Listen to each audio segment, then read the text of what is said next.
Good evening. I'm Janice Janostak, and I'm going to be your host tonight on Thinking Green, and I'm trying to figure out where the camera's pointing at. Thank you very much. If you remember back on May 3rd, I had Carolyn Wilson on to talk about, along with Teresa Bissett, to talk about natural healthcare products and things you can make at home. Well, Carolyn has very kindly consented to come back on because there was so much we wanted to cover last time. We missed a lot of things, a lot of recipes and ideas. So we're doing a little, this is the part 2. Carolyn, thank you so much for coming back on. Thanks for having me back, Janice. It's a pleasure. Now, what were some of the, we just ran out of time last week. We gave people a lot of information. Yes, if you saw last week, or if you go to YouTube, Fiddleheads, search Fiddleheads Food Co-op, you can see the video that we did from then. But there was a lot of things we didn't even have time to get to. What were some of the things we missed?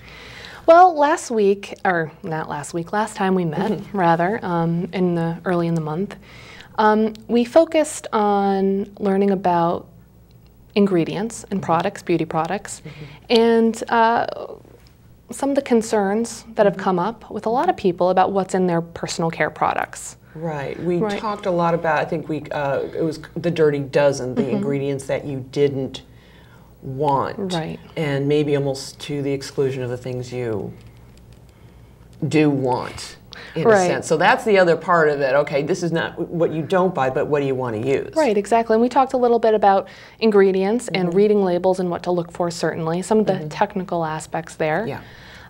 Teresa spoke about essential oils in great detail. Essential oils are a big part of making your own beauty care products. And also they're found in a lot of commercial products as well. So we got a great primer in essential oils, which is great to know. But you have there were some things that you specifically wanted to touch on. And you were talking about, when we were talking earlier about beauty from the inside out, what was your idea on that? We talked about food. So how can food contribute to our personal appearance? Right. Well, last week, I keep saying last week, early in May when I was first on the show, we talked about products, what's available on the market and how you can make things at home. And of course, we were focusing on beauty products, what you can do on the outside. The great news is there's a couple different ways you can aim to improve your appearance, so to speak. You can use some of those great natural products, but you can also improve your looks just by the foods that you eat. So a change in diet. Absolutely. Creates a change.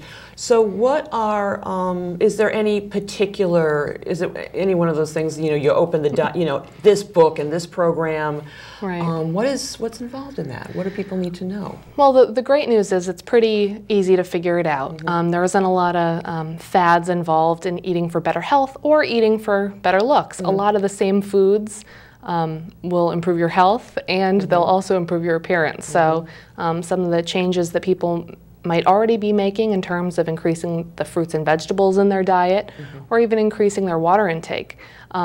This is pretty easy stuff, so it doesn't, there are a lot of books out there for sure that'll talk about diets and things like that, but luckily this is all sort of conventional wisdom. A lot of people would be surprised to know that a lot of the foods already included in their diet are actually really good for their insides and their outsides. Right. Well, it depends on what you're eating. Certainly. Yep. If you're eating McDonald's, I would think. Well, what are some of you brought me a little list. Rather than the dirty dozen, we have a list of, I guess, the clean. Yeah, the clean. Definitely. The first thing I'd like to talk about is water. Doesn't get much easier than that. Right. We all know that, well, I don't know about you, Janice, but I don't often drink a lot of water. I don't drink as much as I should. And that's the consensus. Most people always say, oh, I could drink more water. So water is the first thing you want to look at when you're thinking about general health and also when you're looking about feeling better and looking better.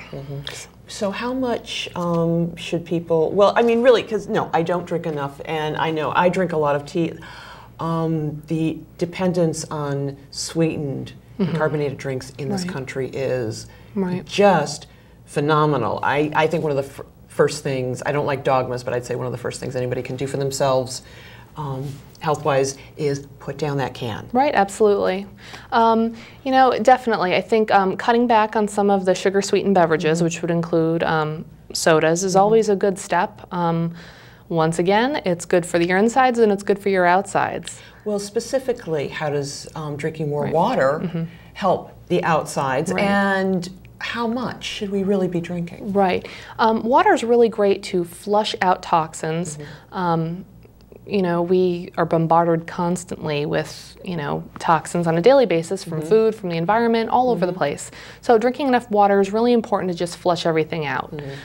Things that we take on purpose or things that we just haphazardly sort of come in contact with. So hydration is important for all your body functions. It's really important to make sure you're getting enough just so your body works the way it should. Some people will notice if they don't have enough water, they may feel headachy and they may not put their finger on what might be causing it. So I don't know about you, but if you've ever said, oh, I have a headache, and somebody said, well, have you had enough water today? I always say that to people. I actually, a few years back, I have epilepsy and I had a seizure at work, and the doctor said to me, he said, you're dehydrated. Drink 1.5 liters a day, which is, I need to be better at sticking to. How much should, I mean, basically how much people should, is there like a kind of a range what people really should be drinking? Yeah, I think somewhere between 6 and 8 glasses a day, and we're talking 8-ounce glasses. And that might seem like a lot if you're not used to drinking a lot of water. And you definitely want to build up to it. You know, just drinking a gallon of water if you're not a big drinker is not the best way to do it.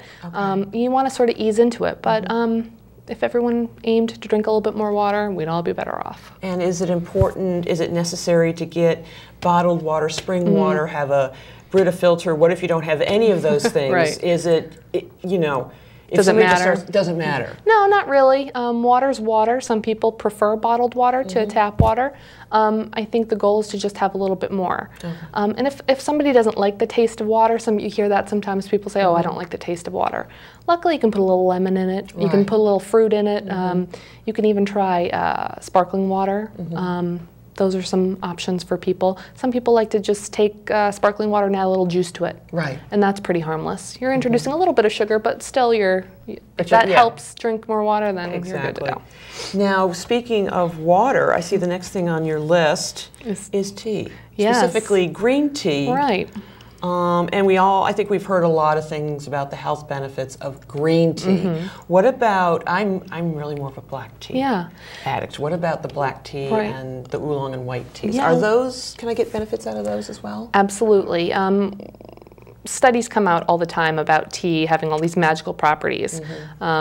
It can range from weight loss to, you know, some people say it's good for your memory. I mean, there's claims all the time. But what we do know about green tea and other teas as well is that it's very high in antioxidants. And there's a lot of good compounds in tea that we know are good, have a lot of health benefits. And this is widely known. People have been drinking it for thousands of years. But we do know that, drinking tea, any kind, is really good for your appearance as well. It fights off those free radicals with those antioxidants, and it can actually help prevent some of the signs of aging. So, which everybody seems to want. Exactly. Nowadays. So it's just chock full of good stuff that really can can help in the battle. So the way I drink my tea, admittedly, is black with milk. Raw milk, which I'm probably ruining the properties of raw milk, but can I still get benefits from that? Or do I really need to, would it benefit me if I cut that milk out? No, a little bit of milk isn't going to hurt anything necessarily. We know that there's, benefits from a little bit of low-fat dairy as well. Tons of sugar in your tea, probably not the best way to go. That's one thing I... So either, just keeping it pretty simple is usually good for that. And you mentioned just now, talking about milk. I think I was kind of surprised. I think I see low-fat dairy on here. Which wasn't something I was expecting. And it also says low-fat. Now, again, I'm a raw milk drinker, so you got all the fat in there, and I don't know if it's the same or... What can you tell me about how dairy can be healthy? Well, Dairy's got a lot of great things. It's a good source of protein, especially for people who choose not to eat meat or poultry, but choose to eat dairy. We know that there's a lot of calcium in dairy products, which is really good. So, you know, low fat, usually we say low fat because, you know, eating a lot of high fat things across the board isn't usually the best way to go if you're concerned about your health. Certainly, you know, a little bit here and there isn't going to hurt you. If you, you know, drink your raw milk, but then, you know, eat healthy the rest, it's fine. Take home message there is dairy's, it's good for you, you know. Raw milk, regular milk, whatever. Right, but even if it's you can have it. But does that include even if it's pasteurized? Well, or you know, at the grocery store and you don't process it? Yeah, there's different theories on that, Janice, and I'm not on either side really. Okay. You know, I think it's good. It's a great source of protein and calcium. You're Switzerland on this. Yeah, Switzerland. Yeah, okay. Yep. Now, Carolyn, earlier we mentioned fruits and vegetables. I know I'm going to go on out on a limb and say a lot of people, you know, including don't get enough fruits and vegetables. On the current USDA food pyramid, how many servings are recommended, and is that enough? Well, it's tough. It seems like a lot of people are confused. You know, at first we had the food pyramid, and then we switched to My Plate, a different visual to help people sort of think about what they want their plate to look like. You haven't heard of My Plate? No, I haven't. All right, so My Pyramid you're familiar with, and basically it was a pyramid that had, you know, fats and oils up top used sparingly, and then at the bottom, you know, it was accentuating grains, and then it had, you know, a space for dairy and protein, and then fruits and vegetables as a diagram to guide people. Right. My Plate right now is basically a plate, a circular figure, and it really accentuates that half of your plate at most meals should be fruits and vegetables. Really promoting that. Now, in terms of servings, you know, people used to say, oh, 3 to 4, and then it was 5 to 9. That got confusing for people. Right. So they changed it a little bit to sort of make it more of a visual, basically saying, try and get fruits and vegetables at most meals. Try and get something colorful on your plate as often as you can. And they're saying half, which is definitely a switch because the old pyramid, the largest portion were grains, but there's, I know a lot of, there's research and there's theories and there's the belief that the grain-heavy diet is part of what's contributing to obesity. Right, definitely. Well, we certainly know that there's better choices when it comes to carbohydrates than others. Such as? Whole grains. We see that a lot, and certainly people you know, companies are getting tricky about marketing what's whole grain and what's not. With fruits and vegetables, you know what a fruit, you know what a vegetable is. It's pretty easy there. Right. With grains, it's a little bit different because people are confused. People with, you know, neuroscientists can walk through the bread aisle and get confused as to, you know, what's the better choice here? Right. Do I look at fiber? You know, do I read the ingredients list? What do I do here? And when it comes to, you know, good health and beauty as well, inside and outside, you're looking for whole grains. So usually packaging will say how many grams are whole grain. So the higher the number, the better. Now, I think there's a shift towards a lot of companies including this on their packaging, which helps the consumer, so they can know. Certainly, you know, bleached, unbleached, white flour, things like that, that's not what you're really going for. Right. So the darker breads, things with, you know, apparent grains, you can see them, maybe nuts or seeds, you know, those sort of breads usually tend to be a little bit healthier. Right. But you also want to avoid, you look on the label for those other things like corn syrup. Right, exactly. Stuff like that. And when we're talking about, you know, health and beauty, certainly we want to avoid a lot of the refined sugars and things like that. So we want to keep things pretty pure if we can. Now we've mentioned fruits and vegetables. What are some of, again, you've got some of this list. What are, in terms of, I'm assuming a lot of the things listed here have vitamin C, antioxidants. Right. What are some of the best things that we can, any of us can reach for in the grocery aisle that, you know, help our bodies and help us look and feel better? Right. So as you mentioned, antioxidants, an easy way to remember the antioxidants are ACE, C, and E. Those vitamins are really great for you. Okay, vitamin A, vitamin C, vitamin E. Yeah, that's a good way to remember them. And berries for fruit are some of the best of breed there. Strawberries, blueberries, blackberries. Did I say blueberries, strawberries? Raspberries, yes. So any of those berries usually are really high in antioxidants. And do you get the benefits? Because I know, well, like for instance, right now at our lovely local food co-op, we've had some wonderful strawberries also in my garden, and if anybody's gardening and growing strawberries, they're just coming through. Yes. Blueberry season, however, has ended tragically, which I know are very high in antioxidants and such. Right. So do we get the same benefits from frozen berries? Yeah, basically the bottom line with fruits and vegetables is as much as you can in any form. Certainly we don't want a lot of added stuff to them, a lot of added salt, so some of the canned varieties may not be the best, but we find that, you know, if you can get a lot of frozen fruit, that's fine. Frozen vegetables are great option. So yeah, the more the better. More the better, definitely. And what other sorts of fruits? I'm seeing cantaloupe on here, which is great because I know cantaloupe are coming in. Right, absolutely. And they're melons. Gorgeous. So is it any melon? Right. I think once again the best of breed here is the cantaloupe. Also very high in antioxidants. Okay. We know higher than like watermelon or? I think so. Okay. I think so. You know, cantaloupe is great. We're coming on the season, and once again, fruits. They really are great for you internally and externally because they really sort of fight some of those compounds in there, really fight the signs of aging. Is it going to happen overnight? No. Is it going to be a magic thing? No. But we know that a diet that's rich in these things is the really best way to go to feel good and to look good. And so what else is on here? Now, sweet potatoes. That's kind of, I mean, we've been talking about, you know, vegetables, juicy things, but sweet potatoes, that's sort of a little... so yeah, moving on to vegetables. Sweet potatoes are really high in beta-carotene. They've got some great fiber in there. They keep your blood sugar nice and steady. So it's a really great option, you know, for if you really want one of those root vegetables. You know, if you want a potato, it's probably the better choice than the regular potato, especially because of those antioxidants. Oh, okay. So when you're looking for, you know, the best beauty diet, so to speak, that's probably the better choice because we know that they're so chock full of nutrients. Right, but on the other hand, if I bake one and then slather it with butter, am I kind of killing the... Exactly. So, you know, there's nothing wrong with maybe some people like to put a tiny little bit of butter or maple syrup, and I think that's fine. You know, of course, in moderation, you want to do that. And I like a touch of coconut oil. Right. We'll get to the coconut oil later. Yes. Right. So yeah, that's another great option for in the vegetable category. Also for beta carotene is carrots.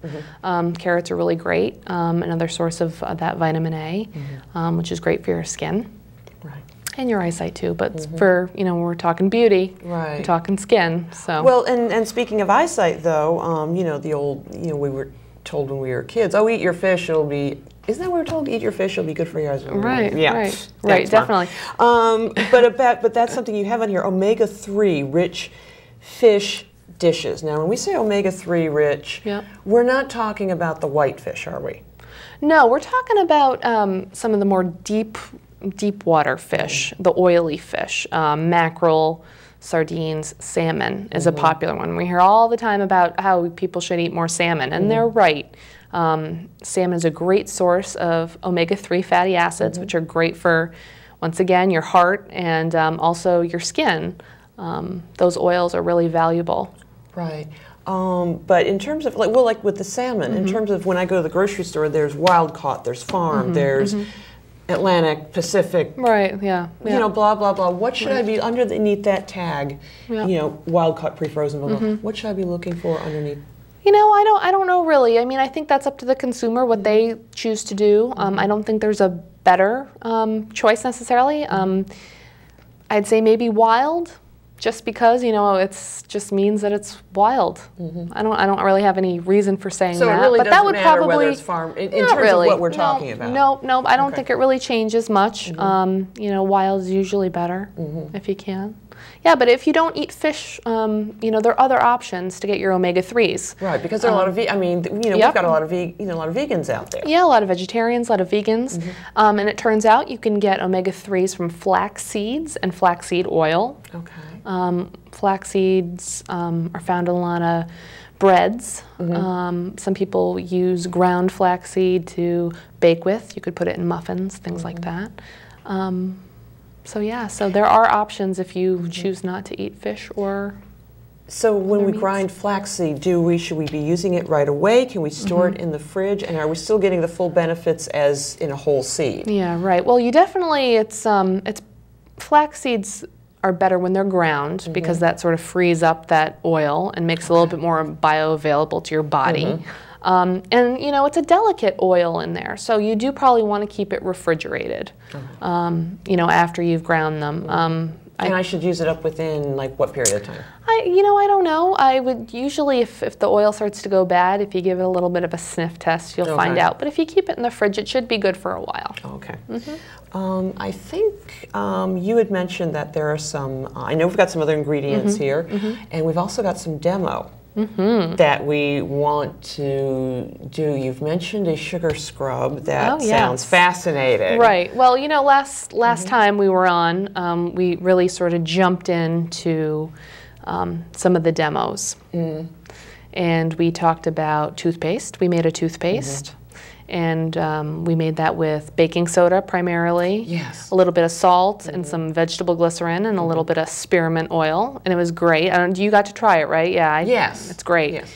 And then we made a little bit of a shampoo, which was kind of neat. Some people are, you know, once again, they walk down the shampoo aisle and they don't know what the right choice is. You know, they don't. You know, some of the ingredient lists are mind-boggling, and it's you know, people get confused. So hey, why not make your own? Right. I mean, with the stuff you buy, you know, we could play a little game. How far down the ingredient list do you go before you either don't know what it is or you can't even pronounce it? Right. I know it's difficult, and once again, we touched on that last time. You know, for a lot of people, you know, there's just so much confusion out there, and they hear one thing, and they you know, hear about the dirty dozen, and they get really confused, and you know, sometimes making your own things are just the easiest option. So then you definitely know what's in it. Well, I think we're going to make some of our own things here that people can make very simply. But in a moment, what we'd like to do is go ahead and go to the community calendar, which has a lot of very good information. Now, it's the same as last week, so if you were watching last week, I will allow you to get up and get a beverage. If you weren't last week, please stick around, and then afterwards, Carolyn and I will be right back with some wonderful little treats for the dessert for the skin. So we'll be right back.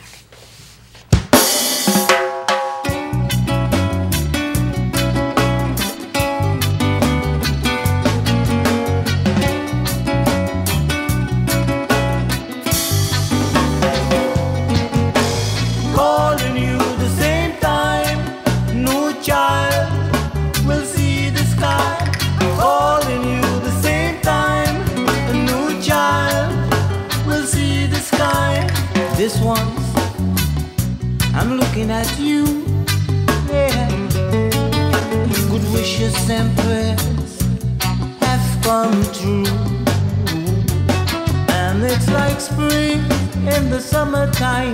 It's the rain in a rainforest, and it's like spring in the summertime. It's the rain in a rainforest.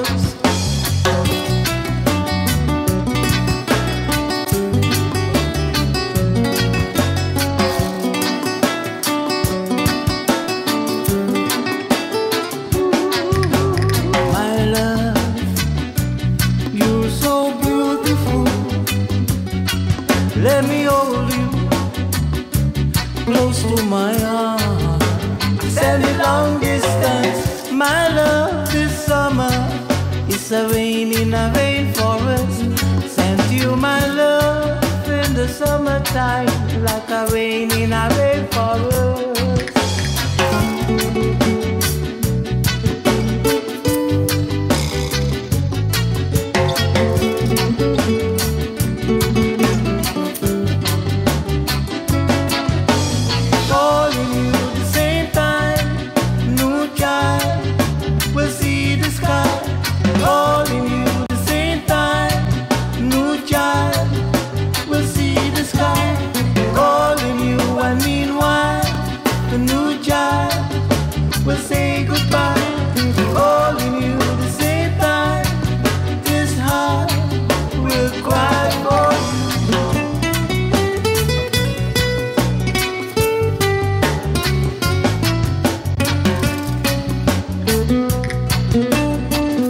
This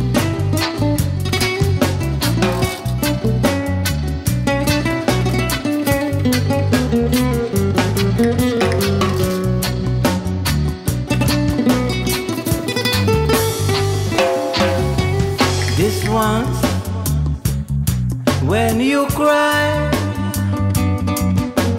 tears from your heart rain down with my tears. Ooh. This once, when you cry, yeah, tears from our hearts keep raining on through. Isn't it like spring in the summer? It's like rain in a rainforest. Isn't it like spring in the summertime? It's a rain in a rainforest.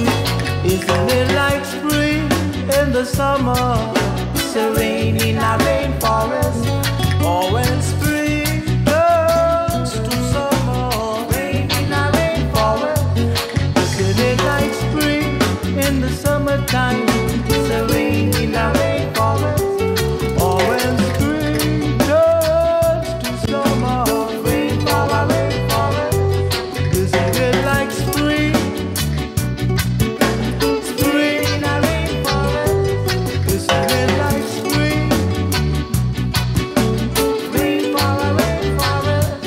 Or when spring turns, rain in a rainforest.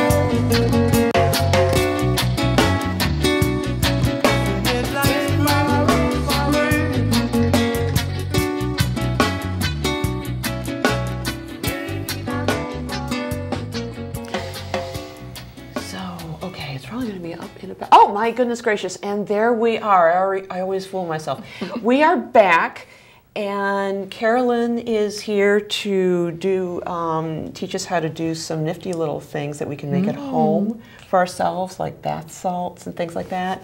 And what's going to happen here, I think, Carolyn, if I'm accurate, is you're going to be making stuff and describing, and I am basically going to be helping and assisting. Absolutely, I think that's a great plan. You're basically, the show is now yours. Oh so boy. Fire away. Right, well, last time we met, Janice, we, as I mentioned before, we got to make a toothpaste. Which is great. A lot of people are concerned about what's in their toothpaste now. You know, they're looking for a more natural option. And that was made with things you can find at home. And I think people were sort of surprised about that. Another thing we made was a shampoo. Right. And just like the toothpaste, people are concerned. People are looking for a natural option. And then you don't have to question the ingredients list, right? Exactly. Right. So, of course, you know, we didn't have time to make anything else. So this week I have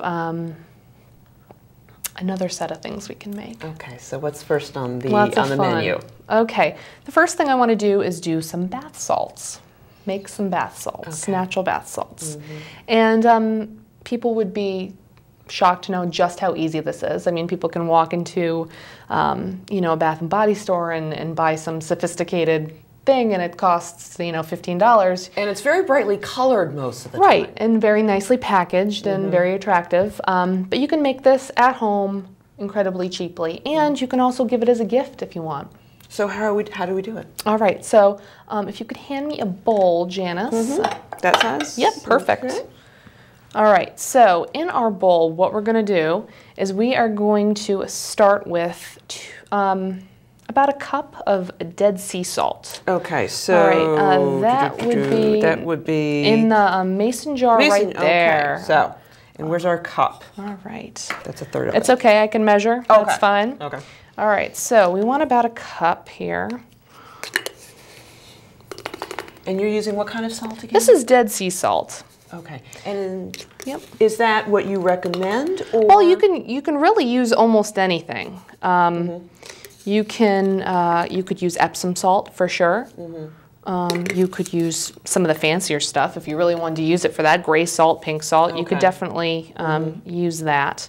What about the regular iodized salt? Probably that's a little too fine for what we're doing today. I would probably go with a coarse sea salt, Dead Sea salt. Okay. If you will. All right, so now to that, now this is the tough part.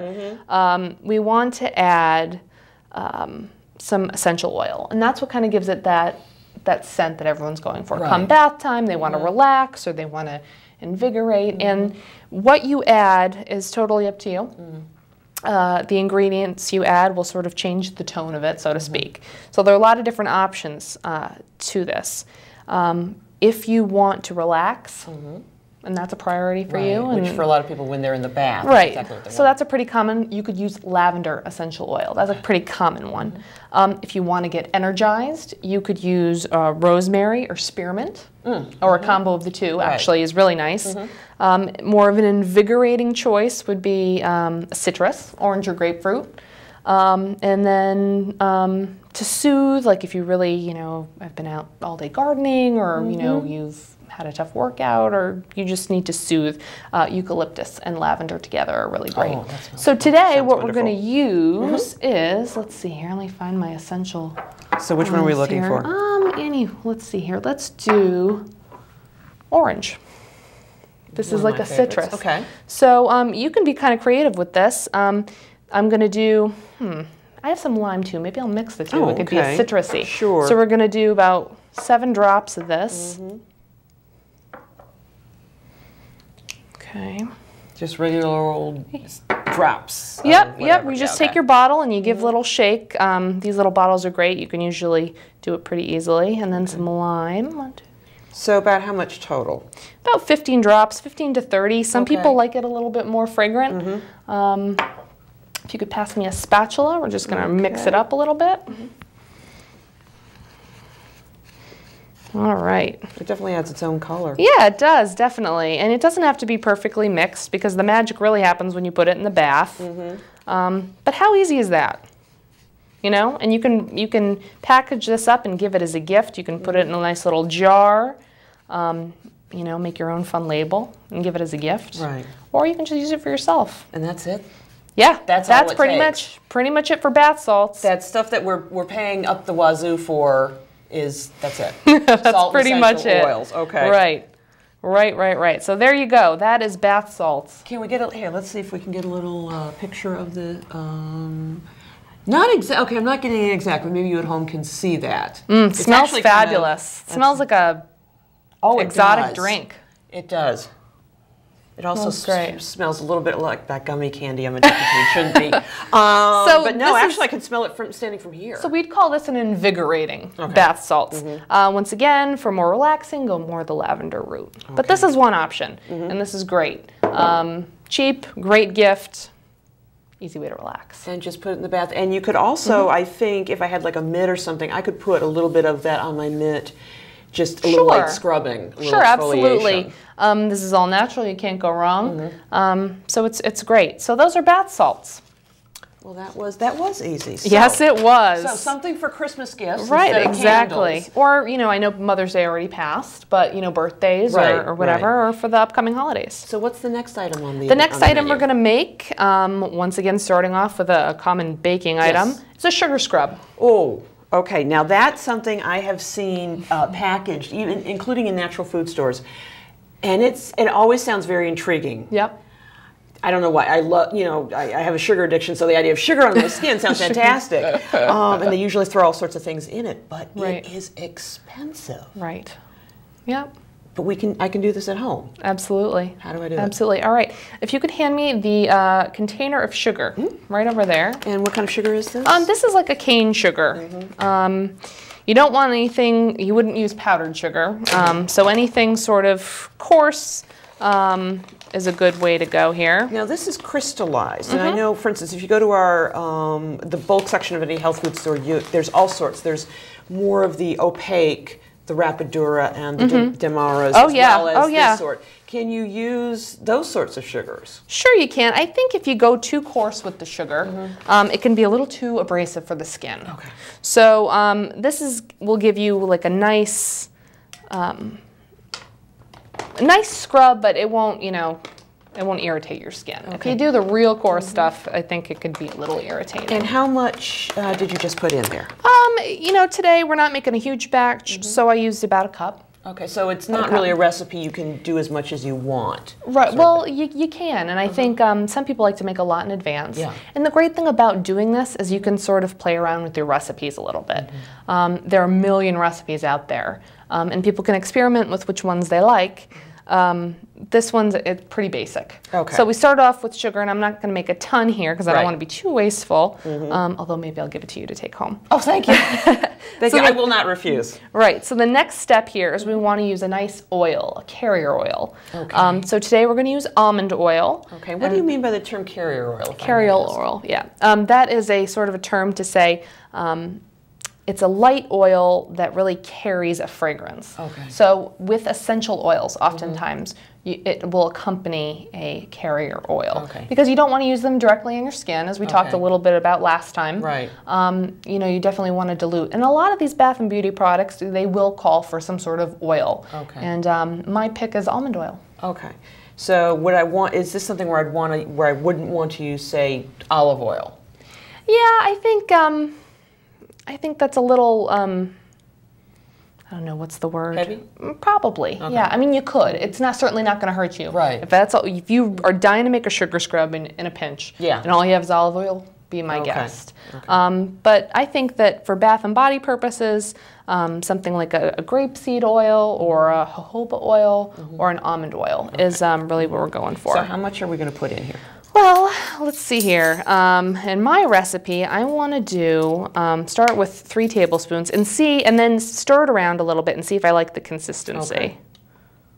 What do I need to take the top off here? All right, so after I take the lid off here, there we go. Right. There we go. So, and can I smell it for a moment? Sure, yeah. It's a nice light fragrance. Very light, not much of a scent to it. Right. So I always think of olive oil, I mean, it can be very nutty, very fruity. So that's another reason why I like to use this instead. Okay. All right, so luckily this isn't baking, so we don't have to be 100% exact. All right. So let's see how we do with 3, and then see how we like the consistency. All right, there's 3. Okay, and you need one of these? Yep. Oh, okay. There we go. All right, so let's see here. Let's give this a nice zhuzh. I think I stole that term from a cooking show, but... What? Say that again? Zhuzh. A zhuzh. A nice stir. Is that Romanian? I don't know. I don't know. All right, so... And how thoroughly do we want it? I don't know. I'm thinking, for my purposes here, I think I want a little bit more oil. So I went a little under with my 3. I'm just going to add. And once again, this isn't an exact science. So you can just play with whatever ingredients and find the consistency you want. And then there's your recipe. By the way, is almond oil ingestible, as in if I accidentally get a little bit on my finger while I'm making this? Or is this something you don't really want to swallow? I think this particular oil is meant for beauty products. I don't think it would hurt you because I think it's pure. So it's a natural product, so I don't think it would hurt you, but it's probably not what you'd want to use to cook. Whereas something like jojoba oil or something from a flower, you just wouldn't even want to go there. Exactly. So now, this is your basic sugar scrub. Now, if you're interested, what you can do is you can add a little fragrance to it. Once again, our essential oils. So today I have, I think I have peppermint, and then I have some citrus. I have, I think I have grapefruit. Oh, that could be good, right? All right, so it's summer, you know, it's almost summer. You know, a lot of people like to exfoliate, get rid of the dead skin cells. So this is a great thing for it, the sugar scrub. Okay. So once again, you know, you can just, whatever you want to do in terms of amount here, let's just start with about 10 drops there. So it's basically, it's whatever I want it to be. That's the great thing about this, you know. You can experiment and figure out what you like. Okay. So let's see here. Incorporate it here into our ingredients. Okay, so just getting it all nice and mixed up. And by the way, you mentioned for exfoliation. What will this do for me that say, the baking soda and water won't? Ooh, this will just add a sort of a coarse abrasive. So this will help shed some of those dead skin cells. Okay. Baking soda is great for all sorts of things. You certainly feel fresher. But I think this for, you know, if you really want to get off some of that old dead skin to get ready for summer, you know, shorts and skirts and things like that. I don't do shorts. Long skirts, thank you very much. But yeah, so let's smell this and see how we like it. Okay. All right, so this is our sugar scrub with grapefruit. Okay.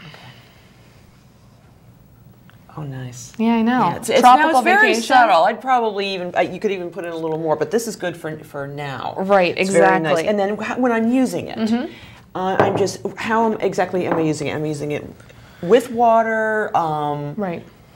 Before, I mean, basically, will you tell me? Right, so how people use a sugar scrub is you can do it a couple different ways. You can just take some in your hand and start rubbing it on your skin in the shower, and it doesn't take much before you start to feel it working, obviously. Right. Some people like to use a mitt and do it that way to help slough off some of the dead skin. No wrong way to do it. Some people don't want it directly on their hands because it's a little rough. So you can use it on your hand or with a mitt, really. And just, pick your desired area and scrub away. Okay. And can you, is it possible to get a little too carried away with it? Can you actually rub yourself raw? Absolutely you can, yeah. So, with the exfoliation, and because this is, granular and abrasive, you want to go easy. I wouldn't suggest doing this more than like once a week, probably. You know your skin the best, so some people can do it a little bit more, and some people, are more sensitive and they don't want to overdo it. And can I even use it, will this even work on those rough patches like the heels and elbows? Absolutely, that's great for it, yep. And then of course, some people like to moisturize afterwards. So after you get your new layer of skin, you can, moisturize and start all over again. Okay. All right, great. So what's next? Yeah, all right. So let's do a foot soak. Now, I don't know about you, but my feet get so sore if I've been standing up all day. It's like, Yeah. So this is a really simple recipe, and some people may be familiar with it. We're going to start off with a bowl. New bowl, okay. New bowl. And then we're going to use Epsom salts. And I've got that right here. And now, in this case, specifically Epsom salts. Yeah, definitely. I think when we were doing our bath salts, we said we could probably use Epsom salts or Dead Sea salts. Or some of the fancier salts. But today we're going to use the Epsom salts because they dissolve really nicely, and they've got some really great properties. Such as? Magnesium base, which some people say really softens the skin and just sort of maybe draws out some of those impurities. That's a lot prettier than the Epsom salt I have at home. I know, it's very crystallized. Fancy. That looks like I could, put that on a dress or something and be all glittery and go out for the night. Right. So is that a special kind of Epsom salt? No, it's your general Epsom salt. And the great thing about this is you can get it anywhere, your local drugstore. Comes in almost a milk container, oftentimes. And there's lots of different uses. Some people take it internally for certain things, but it's pretty I think well revered as a soak, like a bath. I think probably most of us have that in our home. So how much did you just put in? All right, I put in a cup. That's like my magic measurement for today. Certainly, if you want to make more or make less, feel free to do it. The first thing we want to do is, if we were making a soak, is we probably get a foot tub or fill the bath with the hot, warm water, something like that. Today, we're not using hot water. So we're just I would be using hot water. This is going to be our pretend hot water for today. Ooh. We're good at playing pretend. Right, exactly. All right. Okay, so that's our hot water. So we've got Epsom salts and hot water. A good bit of it. Okay. Yeah, but you could be mixing this into a bath, and you really can use your judgment here. Sometimes on the label it'll tell you how much to use. Use your judgment. Basically, you can do that. Now, the next thing we want to do is add a little bit of oil to this. And you don't have to, but if you're looking for a little bit of a moisturizing feel to it, some people just do hot water and Epsom salts. Because with hot water and salt, that's a bit drying, isn't it, on its own? Right, well, Epsom salt is kind of, it's different because it's that mineral salt. Oh, okay. It's just got some really cool properties to it. So what we're going to do today is we're going to add some oil. Now, right over there in that little dropper bottle, I have argan oil, which is a new oil. Okay, I was going to say, I've never heard of that. What is that? Right, well, you'll start to hear a lot more about it. Argan oil is a newer oil. Hold on, here we go. Never been opened. It really is that new. Yeah. And argan is what? Is it the nut of an argan tree, or? Yes. Yes, seriously? Yes, yeah. It's from Morocco. Ooh. Yes. So it's come a long way. Right. So we're just going to do our dropful of this. And this is really great for moisturizing. And a lot of people don't hear about it, so this is kind of what makes it special. Now, certainly don't have to use argan oil. I was going to say, well, what's special about argan oil? It's just a nice moisturizing thing. I love it. I like the way it smells. I think it's great. Some people like to use it in their hair. You know, it's really, it's more and more people are starting to hear about it. But I could put on, I could put jojoba oil Absolutely. in there. I could put, Absolutely. the almond oil. Right. Okay. Absolutely. And you could, of course, use an almond oil as well. And our last step with this foot soak is a fragrance of our choice. So I think for feet, I like peppermint. Can we find a peppermint? Let's see, it was somewhere here. We've done a lot with citrus today. So these things are like multiplying by rabbits. Here we go. All right, so this is a great thing to use. And I like peppermint sort of in the wintertime, but this is just such a natural fit for a foot soak, I think.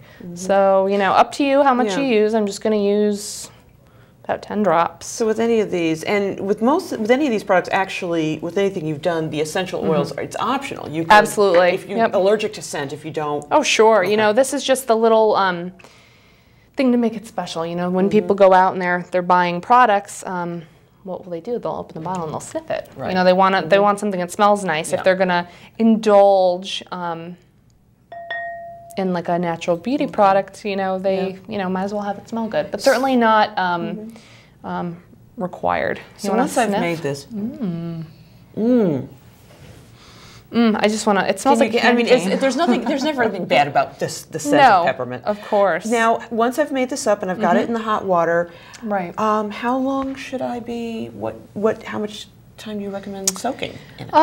You know, it's up to you. Some people don't like to sit for a long time. You could do 15 minutes. You could do a half an hour. I would say give it a good amount of time to really sort of, so you can relax and your feet can sort of just, you know, relax there. So at least 15 minutes, 15 to 30 minutes maybe. All right. And I think we're running a little bit short on time. Do we have anything else on the menu, or is this the time when we talk about one of our favorites, favorite ingredients in the whole wide world? Well, so what else we got? Definitely. Well, I do have a facial mask, a quick one. Okay. Do we have time for one more? We got a quick one. All right, cool. We'll do a real quick bowl. Real quick bowl. Pass me the 2 containers with the cocoa and the coffee grinds. Okay, so we've got coffee grounds, and how much coffee grounds? We're going to do about 4 tablespoons. Okay. I'm going to eyeball it here. Okay. Oh, it smells good. All right, then we're going to do cocoa about the same amount. And these are not used coffee grounds, obviously. These are nice, fresh, ground coffee. Right, okay. But you could use used, too, if you want. Okay. All right, so there we go. Okay, does it need to be dry or does it matter? Cocoa, that's unsweetened cocoa powder right there. Okay. All right, then the next thing we want to do is add yogurt. So that yogurt container right there. Oh, okay, so what kind are we adding? Just plain old yogurt, non-flavored. Okay, now that's 0% fat. Does it matter? Nope, not really. Okay. You could use milk. You could use coconut oil, of course. So we're just going to add that right in there, a container.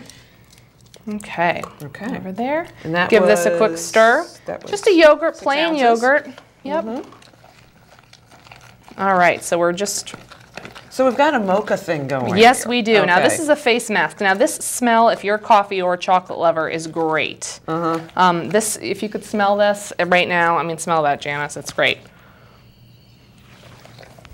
It is nice. It's great. So basically, what you do with that is you could apply it to your face for probably about 15 minutes, and then just those 3 ingredients. Yep. And you could add other things too. You could add lemon if your skin is oily, or honey if it's dry, or coconut oil. Oh, nice. So that's it. And now coconut oil. Speaking of coconut oil, we were wanting to talk about this. Now, do I have a way to, I can't even see which camera. There we go, dears.